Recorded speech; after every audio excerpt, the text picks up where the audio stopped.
ముందుకొచ్చిన విఆర్ కృష్ణతేజ గారికి, కమిషనర్ పంచాయతీరాజ్ మరియు గ్రామీణాభివృద్ధి శాఖ, అలాగే డికే బాలాజీ గారికి, అనుక్షణం కృష్ణా జిల్లా గ్రామాల్లో ఏ కష్టాలు ఉన్నాయి అనుక్షణం నాకు ఎప్పటికప్పుడు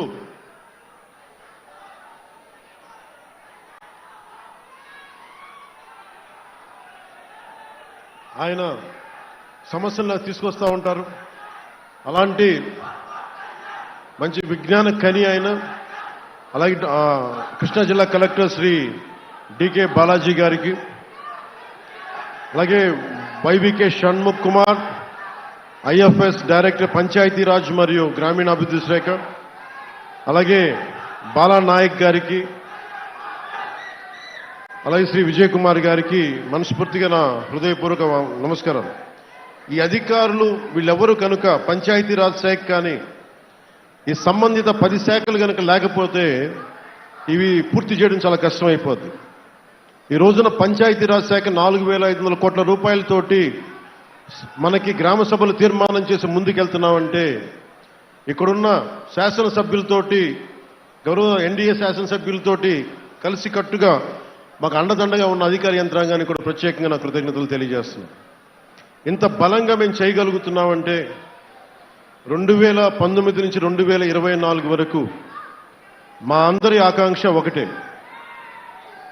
ఆంధ్రప్రదేశ్లో ఉన్న కోట్లాది మంది ప్రజలు, 5 కోట్ల మంది ప్రజలు బాగుండాలి, యువతకు ఉపాధి అవకాశాలు రావాలి, పల్లెల్లో వెలుగు రావాలి.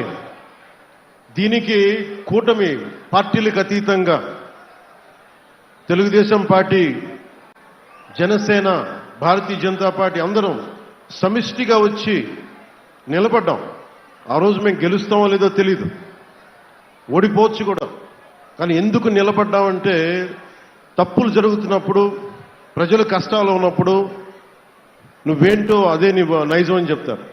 అందుకని మేము అన్నిటికీ ఎదుర్కొని దెబ్బలు తిని నిలబడి ఈ రోజున 4,500 కోట్ల రూపాయలు పనులు నరేగా జాతీయ ఉపాధి హామీ కింద పనులు మొదలుపెట్టామంటే ఇక్కడ వేదిక పైన ఉన్న నాయకుల పోరాట స్ఫూర్తికి మనస్ఫూర్తిగా నా జోహార్, నా కృతజ్ఞతలు, ధన్యవాదాలు తెలియజేసుకుంటాను. రాష్ట్రానికి మొదటి రోజు నుంచి చెప్తా ఉన్నాను, చాలా సంవత్సరాలు 2014 నుంచి చెప్తా ఉన్నాను, చాలా బలమైన నాయకత్వం కావాలి, అది కూడా అనుభవం ఉన్న వ్యక్తులు కావాలి. ప్రతి సభలో కూడా గౌరవ ముఖ్యమంత్రి శ్రీ నారా చంద్రబాబు నాయుడు గారి గురించి ఎందుకు ప్రస్తావిస్తానంటే ఆయనకున్న అపారమైన అనుభవం, ఆయనకున్న అపారమైన పరిపాలన అనుభవం రాష్ట్రానికి చాలా బలమైంది.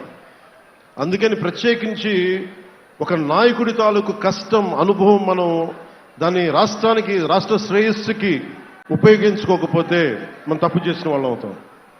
అందుకని ఆ రోజు నేను తీసుకున్న నిర్ణయం, తెలుగుదేశం జనసేన కలిపెళ్ళాలి అని ఆ రోజు నేను తీసుకున్న నిర్ణయం ఈరోజు ఈ కార్యక్రమం రూపంలో చూస్తుంటే ఆ రోజు మేము తీసుకున్న నిర్ణయం చాలా చాలా సరైంది అని బలంగా ఇంకొకసారి అనిపిస్తూ ఉంటుంది.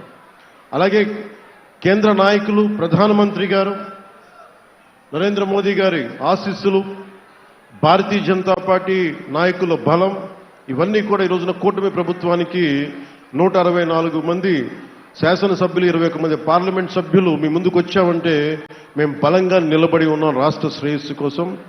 ఈ రోజున 5 సంవత్సరాల పాలనలో నాకు ఎప్పుడు గత ప్రభుత్వాన్ని పదే విమర్శించడం నాకు కూడా ఇష్టం ఉంది. కానీ ఒకసారి చెప్పకపోతే ఏమవుద్దంటే మేము ఏం చేస్తున్నామో తెలియాలంటే ఒకసారి కంపారిటివ్ డిగ్రీ కావాలి, ఒకసారి సారూప్యత మన కంపారిజన్ ఉంటే మనకు అర్థమవుతూ ఉంటుంది.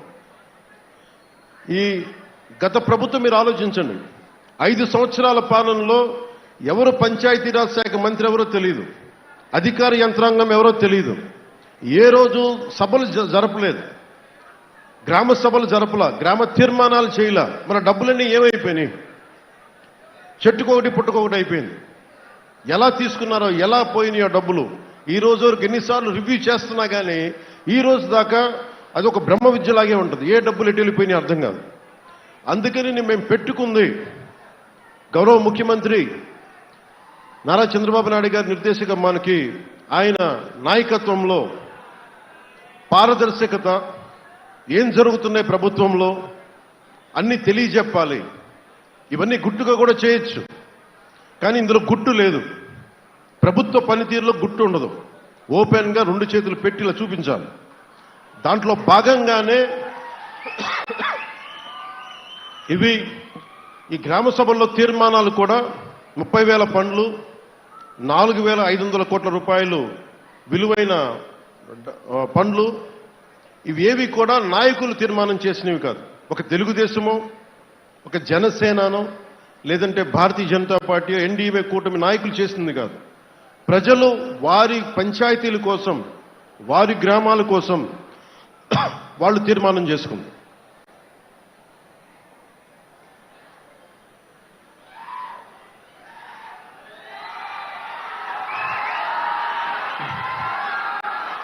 అలాగే రాగానే రివ్యూస్లో ఒకటి అడిగాం.